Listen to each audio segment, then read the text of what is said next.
Wa sunanul wudu'i kasiratun minha, dan sunnah-sunnah wudu itu banyak, kata beliau lah. Jadi sunnah wudu itu banyak. Nah, pian sebelum menggawe amal soleh tadi, nah ini amal solehnya lah, wudu itu amal solehnya. Nah, satu tasmiyah, yaitu mengucap bismillah, bismillahirrahmanirrahim, lain sebagainya lah. Kalau kada ingat misalkan bismillah di awal bagaimana, makanan kayak makan juga, bismillahirrahmanirrahim lah, fi awalihi wa akhirihi.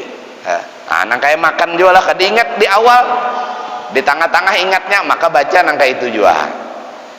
Begitu juga ghaslul kafain, kata Nabi lah, ghaslul kafain qabla idkhaliha ina, membasuh tangan sebelum wudu, itu sunnah juga sebelum wudu. Nabi SAW wada'a yadahu fi ina'in wa qala li ashabihi tawadda'u bismillah. Nabi dalam riwayat annahu sallallahu alaihi wasallam, beliau ketika hendak berwudu meletakkan tangannya di tempat wudu itu, beliau mengucap bismillah. Nah, sebelum itu beliau membasuh tangan, sebelum itu membasuh tangan. Nah, ini hukumnya sunnah. Jadi satu bismillah, yang kedua membasuh tangan. Pian baca bismillah lalu basuh tangan. Berikutnya lagi as-siwak. Nah, bersiwak, pian pakai siwak, itu hukumnya sunnah lah. Laula an asyukka ala ummati la amartuhum fi kulli wudu'in siwak, fi kulli wudu'in as-siwak lah. Setiap, kalau tidak memberatkan kepada umatku, kata Nabi, maka setiap kali berwudu aku suruh pakai siwak, kata Nabi.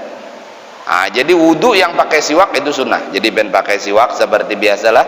Nah, kemudian matmadah, memasukkan air ke dalam mulut, ke dalam mulut.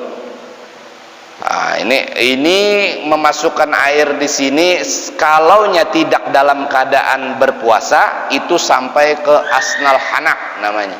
Apa? Kerongkongan yang paling dalam. Kalau pian tidak puasa, jadi pian masukkan, diputar-putar di mulut, nah dimasukkan sampai situ. Itu hukumnya sunnah. Tetapi kalau pian puasa, maka jangan. Kalau pian tetaguk lah, apalagi memang ba'astilah menaguk. Nah, itu hukumnya sunnah, diputar di gigi lah, diputar di gigi sampai dasar sini tadi, buang. Nah, lalu sunnah pula al-istinsyak, memasukkan air ke dalam hidung. Maka di sini terbagi dua, ada wasal, ada fasal, ada yang bersambung, ada yang berpisah. Maka ulama sepakat yang paling afdal itu yang bersambung. Bersambung itu bagaimana? Ben ambil, buang, sisanya masukkan dalam hidung. Ini paling afdal. Ada yang mengatakan sunnah pula, masuk, habis, ambil lagi. Nah, ini wasal dan fasal lah. Al-wasal yang bersambung, ada yang berpisah. Nah, yang bersambung itu jauh lebih afdal daripada yang berpisah. Satu cakupan itu diriwayatkan daripada Sayyidina Ali bin Abi Thalib karamallahu wajhah. Beliau melihat Nabi berwudu seperti itu, buang sisanya. Nah, jadi tidak mulut, hidung, tidak lah, mulut lalu hidung. Ini kalau sambung. Tapi kalau berpisah, mulut nanti ambil lagi baru hidung, berarti tetap sama lah. Nah, ini hukumnya sunnah. Nah, kalau hidung sama lah seperti tadi, sampaikan ke tenggorokan. Kalau hidung namanya apa namanya, ujung hidung itulah. Nah, biar sampai ke ujung hidung. Nah, ditarik lah, maksudnya sampai ke ujung hidung. Hukumnya sunnah. Tapi kalau nya puasa, nah jangan terlalu. Nah, ini kan bepadah tetaguk terus, ada sengaja terus. Yang keenam, mashu jami' ra'si. Begitu pula mengusap sebagian kepala, sunnah. Nah, pian satu kan seperti inilah, pian usap, lalu kembalikan. Ini dihitung satu. Ada yang mengatakan sekaligus usap telinga.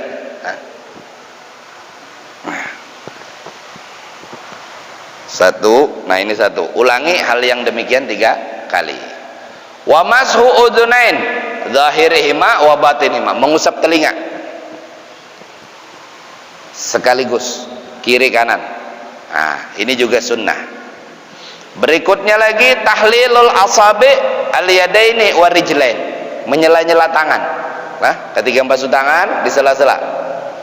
Nah, basuh tangan kiri di sela-sela. Lah. Dan sunnah pula yang pakai cincin diputar. Nah, diputar. Tetapi kalau tayamum wajib dilepas. Tapi tepukan yang kedua, tepukan untuk tangan. Kalau tepukan untuk muka ini tidak wajib dilepas. Tetapi kalau wudu sunnah diputar. Sunnah diputar. Kalau tayamum wajib dilepas pada tepukan yang kedua.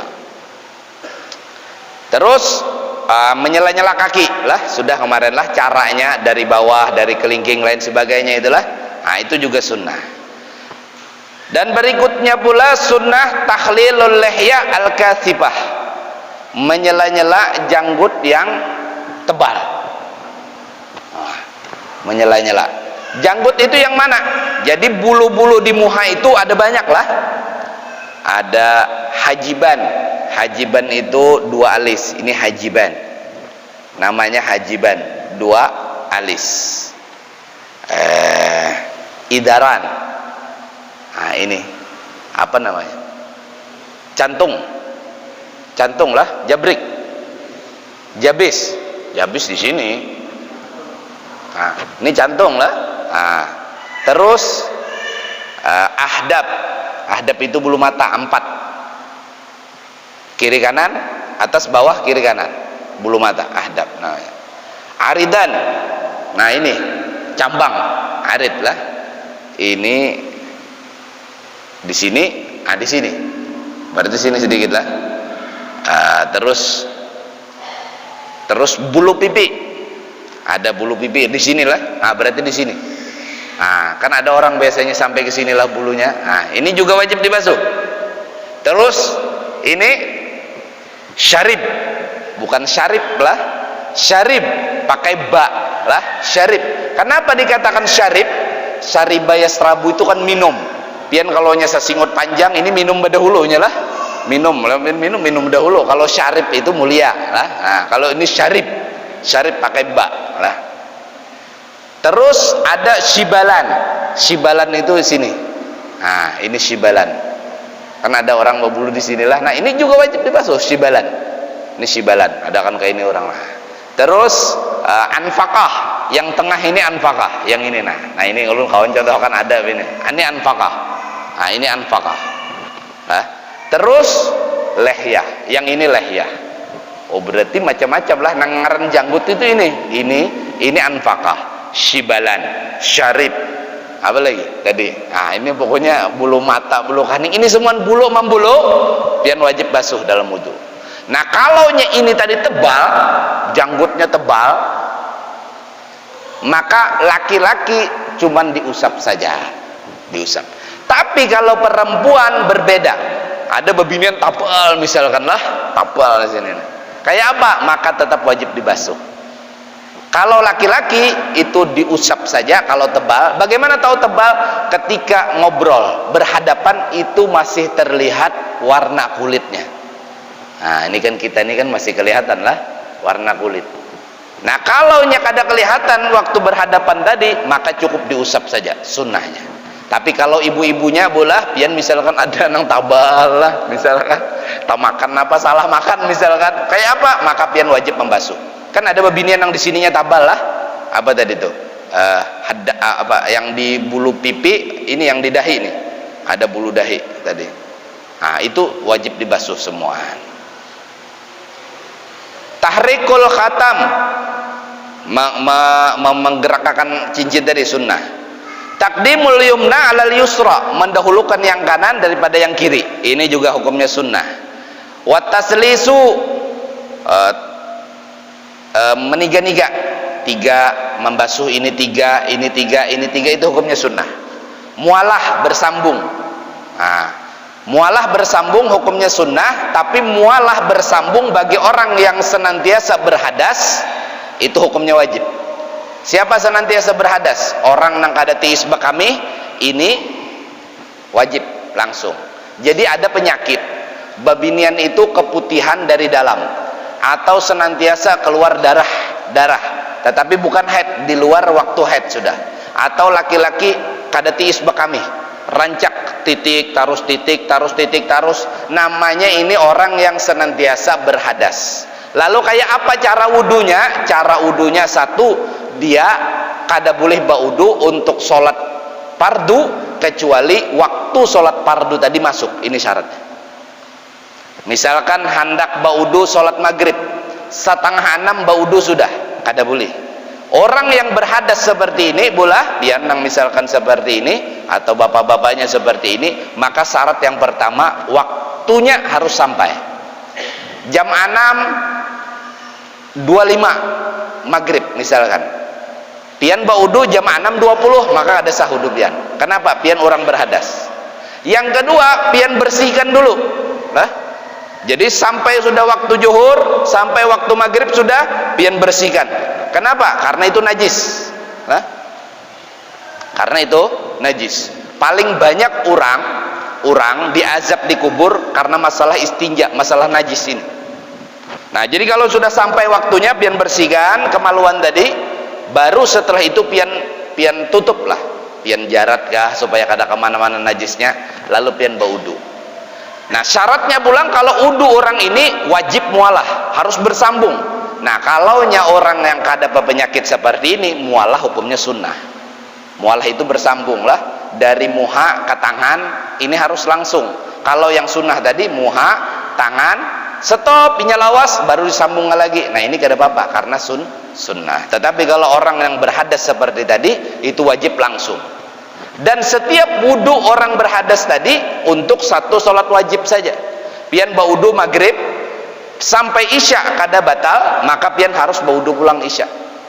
Kenapa? Karena pian orang nang berhadas terus menerus tadi. Nah, apalagi tadi dalak, begitu pula sunnah menggosok.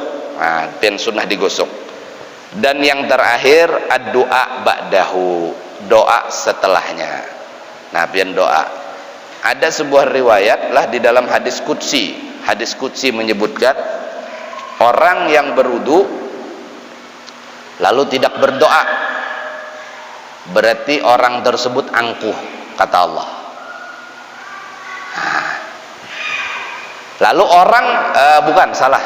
Kalau tidak salah hadis qudsinya sebenarnya orang berwudu lalu tidak sholat lah, tidak sholat setelah wudu, sholat sunnah setelah wudu. Itu angkuh, kata Allah. Lalu kalau ada orang wudu lalu sholat tapi tidak berdoa, dia juga angkuh. Lalu kata Allah lagi, ada orang wudu, sholat, berdoa, lalu aku tidak mengabulkan doanya, maka aku angkuh. Nah, artinya apa? Pian kalau wudu lalu sholat sunnah wudu, lalu pian berdoa, maka itu doa yang dikabulkan oleh Allah Subhanahu wa taala. Pernah pian dengar riwayat Nabi ketika Isra Mi'raj, di dalam surga beliau mendengar sudah bunyi telapak sendal, bunyi sendal daripada Sayyidina Bilal. Pian kalau sudah akrab lawan orang lah, batuknya aja pian pinandu ya kalau lah. Kalau kita akrab lawan orang, berjalannya aja pinandu. Bahari kan kita rumah ya kalau buahan Banjar ini lantai lah, kadada nang tehal nang kayak ini. Langkahnya itu pinandu. Jadi ujar Nabi, beliau ketika di dalam surga, beliau mendengar bunyi langkah sendal daripada Sayyidina Bilal. Setelah ditanya, apa amalan Sayyidina Bilal? Apa amalan Sayyidina Bilal? Sehingganya orangnya masih hidup, tetapi bunyi langkah kakinya sudah dalam surga. Yaitu apabila beliau berwudu, beliau setelahnya sholat sunnah wudu. Dari hadis qudsi tadi. Jadi ujar Allah Ta'ala angkuh kalau tidak mengabulkan doa orang yang setelah selesai berwudu, dia sholat sunnah wudu lalu berdoa kepada Allah. Artinya apa? Doa yang mustajabah. Tapi kalau nyepian, misalkan dari wudu masuk ke masjid, boleh digabung. Misalkan pian nang kita nang pangulir inilah, pangulir dalam hitungannya habis baudu masuk ke masjid, gabung sholat sunnah tahiyatul masjid, penghormatan masuk masjid, digabung dengan sholat sunnah wudu. Boleh? Boleh. Langsung digabung lawan qabliyah ba'diyah bang misalkan, boleh lah. Ini nang penggabung-gabungan ini kan tujulah sahajaku sholat sunnah wudu, sahajaku sholat sunnah tahiyatul masjid, sahajaku sholat sunnah qabliyah ini. Itu ada pulang hajat, sahajaku sholat sunnah hajat pula, sahajaku sholat sunnah istikharah, sahajaku sholat sunnah taubat, sahajaku sholat sunnah mudahan diangkat bala. Ini semua jadi satu. Sah apa tidak? Sah. Nah, boleh. Jadi boleh-boleh sajalah. Nah, artinya apa? Kalau nyepian tidak ada keuzuran yang sangat uzur, jangan tinggalkan sholat sunnah wudu. Kenapa? Orang yang setelah sholat sunnah wudu lalu berdoa, itu doanya dikabulkan oleh Allah Subhanahu wa ta'ala. Salah khilaf, banyak-banyak mohon maaf.